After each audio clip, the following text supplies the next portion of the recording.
Okay, goodie guys, no, mayroon na naman tayong gagawin dito na window type aircon. So ito guys, wala talaga siyang kalamig-lamig, no. Halos pan lang talaga siya. Pero umaandar guys yung compressor, working yung compressor. Pero kahit yung mga copper dito guys, hindi nagmo-moist, no.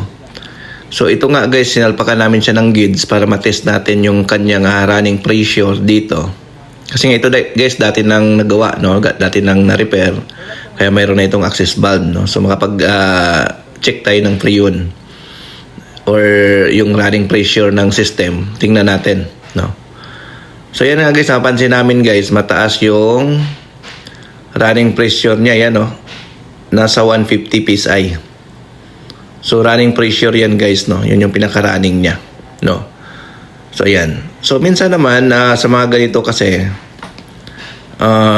mayroong mga mataas na yung running pressure niya pag luma na yung unit. Kumbaga hindi na siya ganoon kalakas mag-pump. Kaya pagka titingnan mo sa gauge, wala na siya sa, kasi usually yung mga ganito guys, yung mga 410, ano lang ito, no? 110 to 115, no? Pag 410, no? Based ito sa mga experience namin guys, no? So ayan.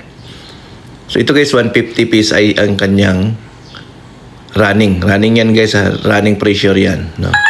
So kanina, nung patay ito, nakuha na namin ito ng 280 psi standby. No? Kasi nga, nung standby niya is 280, pero nung pinatakbo natin, mayroon siyang 150 psi, no? Yun yung sa ngayon. Ngayon, ang gagawin namin dito guys, no, kasi nga wala siyang lamig, pero kung titingnan mo yung charge niya, okay naman yung charge niya. So gagawin natin guys, pasingawin natin to. Tingnan natin kung may freon pa ba ito, no? Kasi nga marami na namang magko-comment sa atin dito na saan napunta yung freon kung walang leak, no? So ayan, tingnan natin, no? Ayan, no, pinapasingaw natin guys. Ayan. So wala, no? Parang naging ano na lang. Wala na, kahit malang konting langis na lumabas, wala talagang hangin ang lumabas, no? So wala siya talaga, no? Yan, no? Pinapasingaw natin.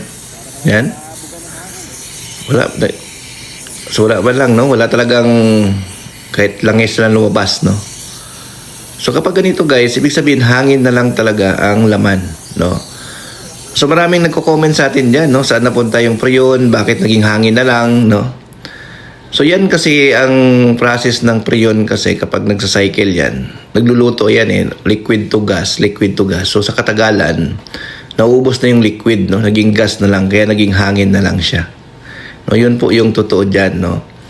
So minsan, siguro hindi naman tinuturo talaga sa school kung saan napunta yung freon, kung bakit nagkaroon siya ng ano. Kasi nga, last time may na-i-vlog ako nito. Saan daw napunta yung freon, bakit naging hangin na lang, no? Pero para sure tayo guys, i-test pa rin natin, no? Tingnan pa rin natin, no? Baka kasi may leak, no? For the benefits of doubt, testingin natin kung may leak, no? So ayan, lalagyan natin siya ng pressure, tapos antayin natin ng 1 oras para bumaba, no? Pero kami guys, based sa experience namin, yung mga itong problem na kompleto yung hangin, no? Yung pag i-testing mo siya, lalagyan mo siya ng gauge, ay tama yung reading, no? Pag tumatakbo yung unit nasa 150 psi or 115 or 120, tapos pag nilabas na natin yung hangin yan, kadalasan wala talagang leak yan, walang leak. So ito nga guys, after namin siya ma-vacuum, after 1 hour leak test, walang galaw yung gauge natin.